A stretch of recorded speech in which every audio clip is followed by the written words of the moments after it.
the issue of the sit at home in the first place was put in place by the DOS. It's not by any other person, not an external factor, nobody. It is when we recovered from the shock of seeing the picture of Onyendu on the 27th of June this year, 27th of the year, when we recovered the shock, we convened an emergency DOS meeting the same day that this picture came out, and we began to brainstorm on what needs to be done. At the end of the day, we decided that we shall call for a weekly sit-at-home. And I'm going to say it as it is now. And we decided to call a weekly sit-at-home. And then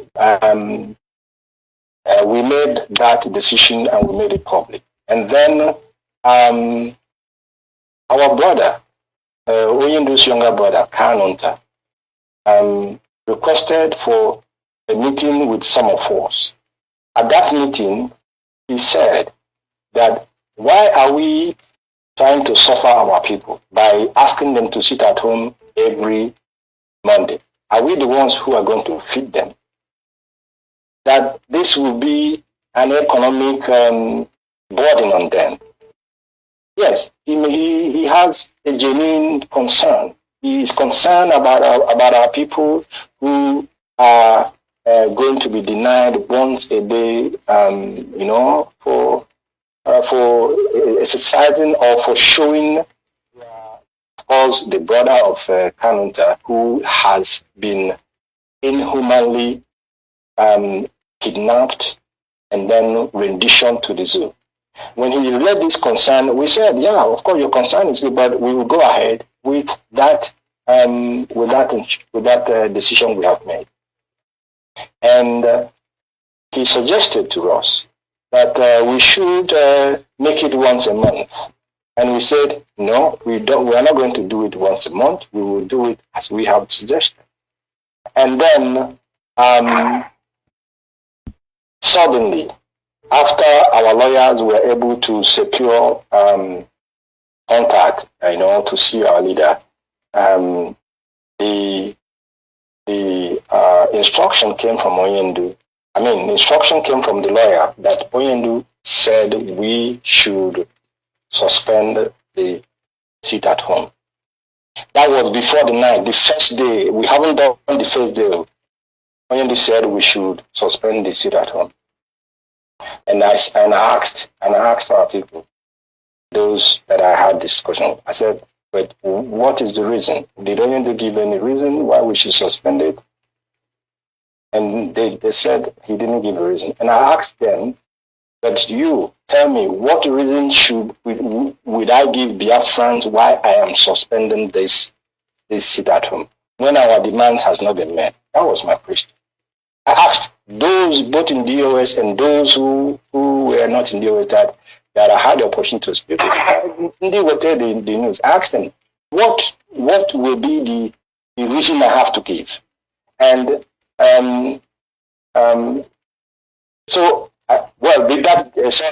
think I'm trying to mix a little thing here, but the lawyers have not come back to us now. Now, this is before the night, the first day of it. So when I was asking them, what is the reason they want us to suspend this thing?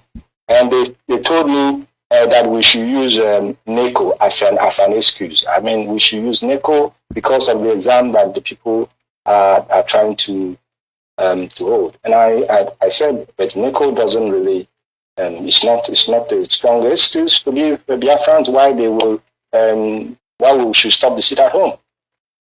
And I will be very, very frank. And I will take the responsibility. I haven't said it on air before because it's not, I don't come on air and I said, because there is no reason from our leader that we should stop this sit at home, that we are going to go ahead with the sit at home. And then we went ahead with the first sit at home. After we did the first sit at home, and it was a huge success, unbelievably successful. Then, after that same Monday after the sit at home, the lawyers had a visit again to Onyendu, and they now came back and said that Oyendu said we must suspend that sit at home.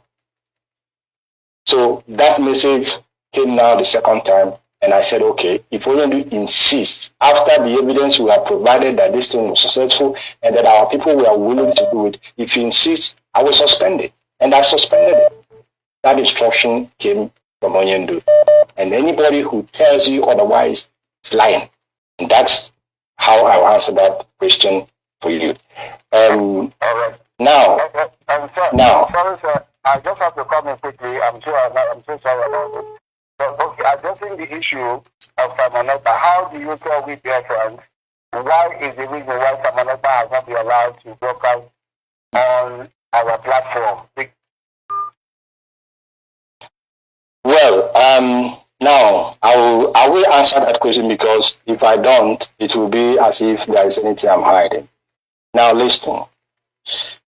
When Oyendu as well gave instruction that Simon Ekpa should be given a slot, and I repeat the word, a slot on Radio Biafra to broadcast like Mazi is broadcasting here today, a slot like Jonathan will broadcast, a slot like Ike Peters will do, a slot like our Malaysia coordinator, a slot like Kitch, all of them, about a slot.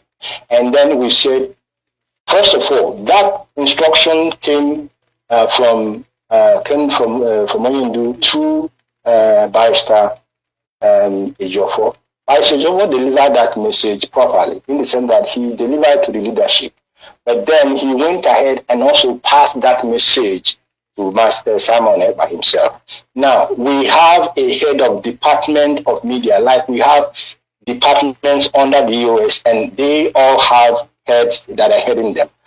The information that was given, the message from Oyendu that was given to us by Barrister Ejiofor was given not to Mazi or former directly, because the time difference between Australia and where he is and here was different. So probably he was still sleeping.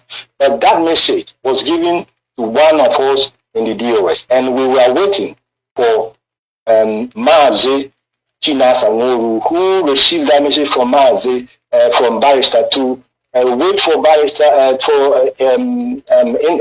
Ofoma to get up for him to give him that information, so that Ofoma will follow it up as we follow our procedures.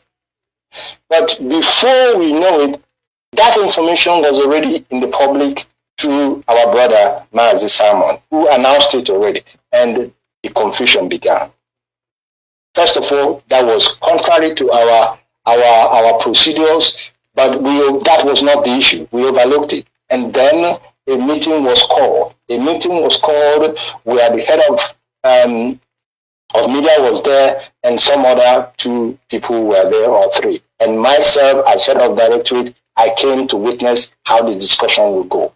And in that discussion, after they told Simon that yes, Oyendu gave this instruction, but of course these things normally should have followed that procedure. But let's forget it now. If you are going to be part of this broadcasting, or if you are going to be given a slot to broadcast, there are procedures. There are documents that you need to sign. Document of rules and regulations guiding the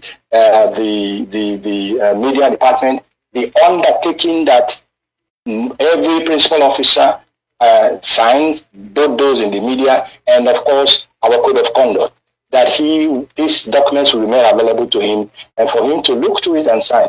Simon said, no, he would not sign. He said he will not sign, and the word he used is a word that actually, honestly, I didn't want to talk about this issue. That's why I've avoided it. But now that he raised it, I'm going to answer it, and I'm answering it truthfully. And the word Simon used in that meeting was, if we, IPOB, cannot hand him over Radio Biafra, then we should forget it. He will not sign. Hand over Radio Biafra to you, for what, as who? And everybody was quiet. And we were thinking ahead, did he say that or he didn't say it? He told us that there is a crisis in IPOB. He has come to do what? To solve the problem in IPOB. Okay. All this, as far as I'm concerned, was nothing really. And we went further to say Abraham was also in that because Abraham is European rep. And Simon, where Simon resides in Finland, is under the authority of the European rep. So he was in that meeting. And a former said that, okay, don't worry, you will think over it because you may be in a hurry to say something, but we will pass these documents to Abraham to forward to you so that you, at your quiet time, you look at it and then do what? And decide. He said, don't send anything to me, to anybody. You will not sign.